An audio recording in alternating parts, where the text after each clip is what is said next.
Good morning all of you, welcome to on our YouTube channel study of science.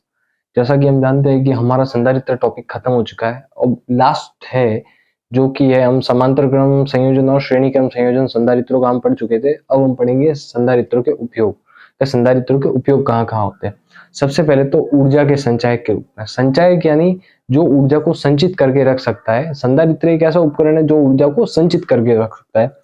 आवेशों के संचायक के रूप में। आवेशों के संचायक के रूप में तो हम जानते हैं इसकी डेफिनेशन ये है कि दो समान प्लेट तथा विपरीत प्रकृति के आवेशों की हो, जो आवेशों को उपयुक्त मात्रा में आवेशों को संचित कर सके, उसे संधारित्र कहते हैं। तो आवेशों का संचायक भी संधारित्र करता है, आवेशों को संचित करता है प्लेटों पर।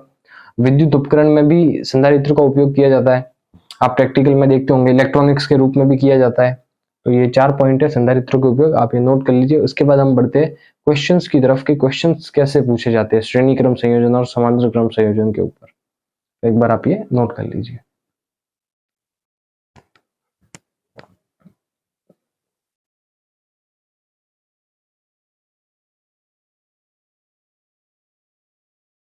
हाँ, तो ये हमारा पहला क्वेश्चन है संधारित्र का समांतर क्रम संयोजन और श्रेणी क्रम संयोजन का। तो अब हमें इसको सॉल्व करना है। ये एक परिपथ है, इसमें दो संधारित्र ये कौन से क्रम में लगे हुए, इसके लिए आपको डेफिनेशन पढ़ते पढ़ते आपको संधारित्र देखना पड़ेगा। कि पहले हम श्रेणी क्रम की परिभाषा से इसको समझते हैं कि प्रथम संधारित्र की दूसरी प्लेट दूसरे संधारित्र की प्रथम प्लेट से जुड़ी हो, तो जुड़ी हुई नहीं है, यानी ये श्रेणी क्रम नहीं है।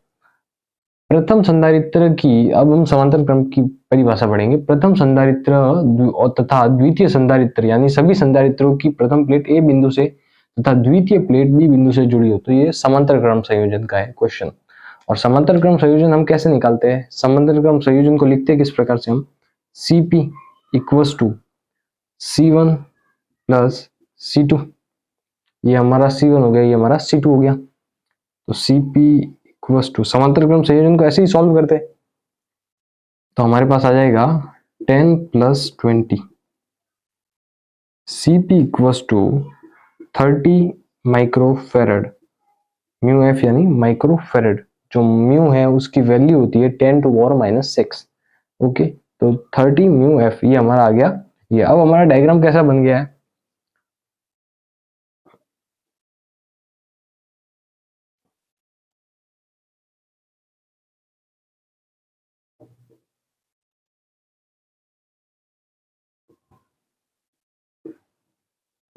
अब हमारा डायग्राम ऐसा बन गया है। जब इन दोनों को सॉल्व किया हमने तो ये भी इसके श्रेणी क्रम में आ गया ऐसे। अब ये दोनों कौन से क्रम में है? प्रथम संधारित्र की दूसरी प्लेट दूसरे संधारित्र की प्रथम प्लेट से जुड़ी हुई, यानी ये हमारे पास है श्रेणी क्रम में। तो अब हम इसको श्रेणी क्रम वाइज ही डिवाइड सॉल्यूशन करेंगे इसका। तो एक बार आप ये नोट कर लो, ये डायग्राम भी बना देना अगर आपको समझना है पास में तो इसके बाद क्या हुआ। बाकी कंपलसरी नहीं है कि डायग्राम बनाना है पास में, अगर आपको समझ में बाद में समझने के लिए अगर पास में डायग्राम बनाना है तो बना सकते हो। बाकी कंपलसरी नहीं है कि एग्जाम में आपको डायग्राम बनाना ही है।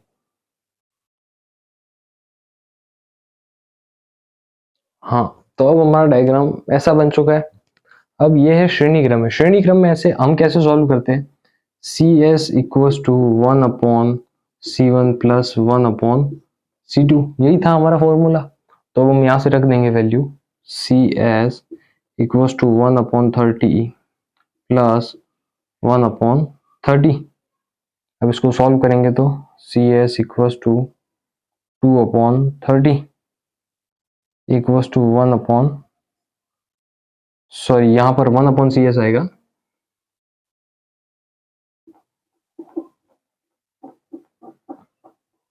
इसको हम 1 अपॉन सी एस लिखेंगे, 1 upon C S, 1 upon C S.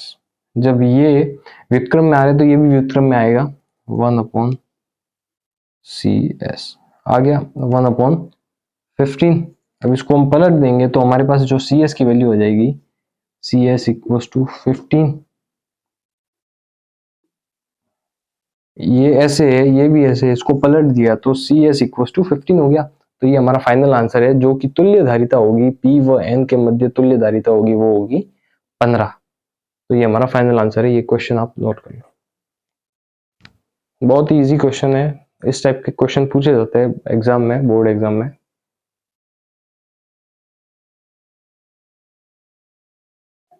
हाँ, तो अब हमें ए व बी के मध्य तुल्य धारिता ज्ञात करनी है। जैसा कि हमने पिछला क्वेश्चन हमारा था ये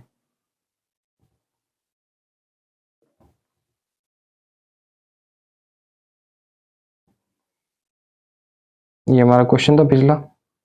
इसमें हमें क्या दिया होता, P और यहाँ पर N, तो इन दोनों के मध्य हमें तुल्य धारिता ज्ञात करनी थी। और अब हमको करनी है इस A बिंदु और फिर यहाँ से घूमकर इस B बिंदु के बीच में तुल्य धारिता ज्ञात करनी है। यानी इस पूरे को सॉल्व करके जो लास्ट धारिता निकलेगी वही हमारी होगी तुल्य धारिता। उसके लिए हमें सबसे पहले तो ये पता करना पड़ेगा ये कौन से क्रम में लगे हुए हैं। उसके लिए हम डेफिनेशन पढ़ेंगे, सबसे पहले श्रेणी क्रम की पढ़ेंगे। तो पहला संधारित्र हमारा ये, तो प्रथम संधारित्र की दूसरी प्लेट दूसरे संधारित्र की प्रथम प्लेट से जुड़ी हो तथा दूसरे संधारित्र की दूसरी प्लेट तीसरे संधारित्र की प्रथम प्लेट से जुड़ी हो तथा तीसरे संधारित्र की द्वितीय प्लेट चौथे संधारित्र की पहली प्लेट से जुड़ी हो तथा चौथे संधारित्र की दूसरी प्लेट बी बिंदु से जुड़ी हो।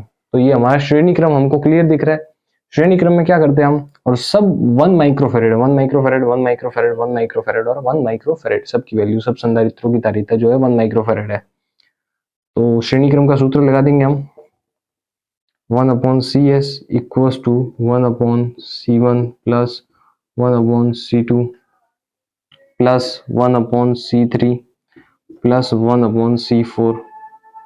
1 अपॉन सी फोर लिख दिया। अब यहाँ पर हम वैल्यू पुट कर देंगे, C S equals to 1 upon 1 plus 1 upon 1 plus 1 upon 1 plus 1 upon 1 लिख दिया हमने। अब इसको सॉल्व करेंगे तो फाइनल आंसर जो हमारे पास आएगा 1 लसअप आ गया कॉमन, तो 1 प्लस 1 प्लस 1 प्लस 1, जो हमारा इसके नीचे ही लिख रहा हूँ, यहाँ पर जगह नहीं इसलिए यहाँ पर लिख रहा हूँ, आप इसके नीचे लिखना। तो 1 upon C S equals to आ गया हमारे पास 4 अपॉन 1। अब इसको पलट देंगे तो हमारी फाइनल तुल्य धारिता निकल जाएगी ए व बी बिंदु के मध्य, वो निकल जाएगी 1 अपॉन 4 1 अपॉन 4। ये हमारा फाइनल आंसर है इस क्वेश्चन का। जो ए व बी बिंदु के मध्य तुल्य धारिता होगी वो होगी C S equal to 1 upon 4। तो समझ में आ गया होगा आपको कैसे क्वेश्चन करने हैं। अभी इस पर हम कुछ और क्वेश्चन भी करेंगे, एक बार आप ये नोट कर लो।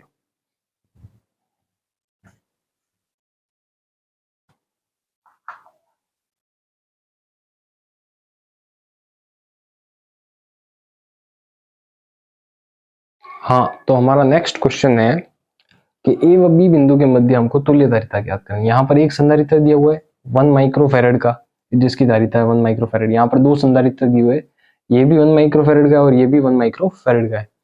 ये 1 माइक्रोफेरेड और 1 म्यू एफ लिखा हुआ है, आप देख लेना 1 म्यू एफ 1 म्यू एफ, समझ में नहीं आ रहा होगा तो।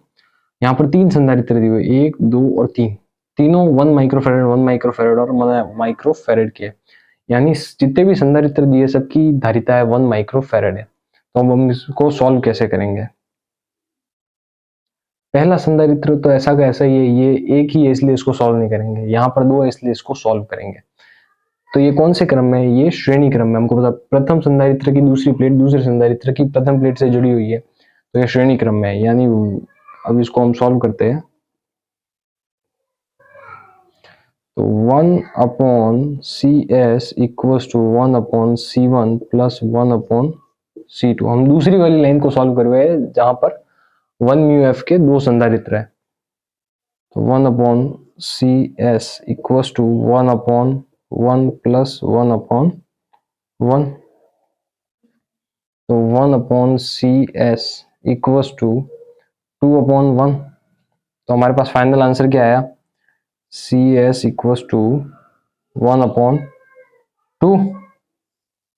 ये किसका है, हमारा सेकेंड लाइन का आया।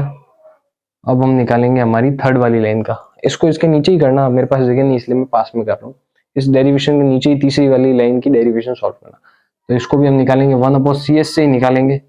1 upon C S equals to 1 upon 1 plus 1 upon 1 plus 1 upon 1। तो 1 upon C S equals to 3 upon 1 हो जाएगा। ये 1 प्लस 1 प्लस 1, तो ये नीचे से कॉमन आ जाएगा। तो हमारा फाइनल आंसर जो होगा सी एस इक्वल टू, इसको पलट देंगे तो हमारा आंसर होगा 1/3। 1/3 हमारा फाइनल आंसर है।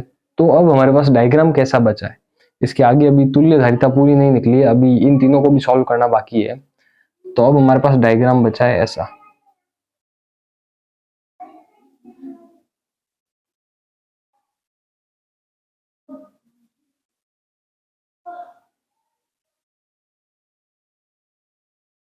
ये डायग्राम है, ये तो है 1 माइक्रोफेरेड का 1 म्यू एफ।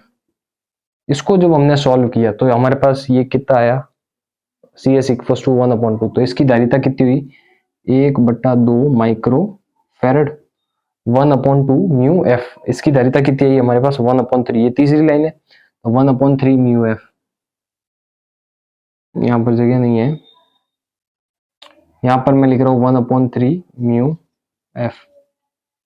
ये हमारा फाइनल आंसर है।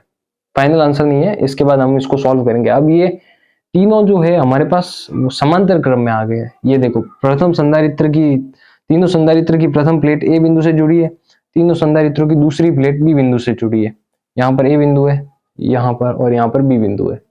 तो ये श्रेणी क्रम में आ गया। अब हम इसको समांतर क्रम में आ गया, अब हम इसको समांतर क्रम का फॉर्मूला लगाकर सॉल्व करेंगे। 1/p equals to Cp equals to C1 plus C2 plus C3। तो वो हम समांतर क्रम का फॉर्मूला है, एक बार आप ये नोट कर लो।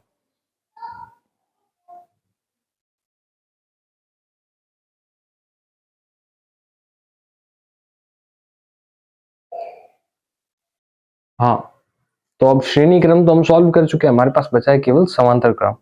ये तीनों प्लेटें ए बिंदु से जुड़ी है और दूसरी प्लेटें बी बिंदु से जुड़ी है।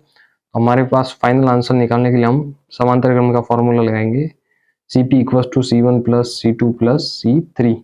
हमारे पास वैल्यू क्या है वो हम भर देते हैं।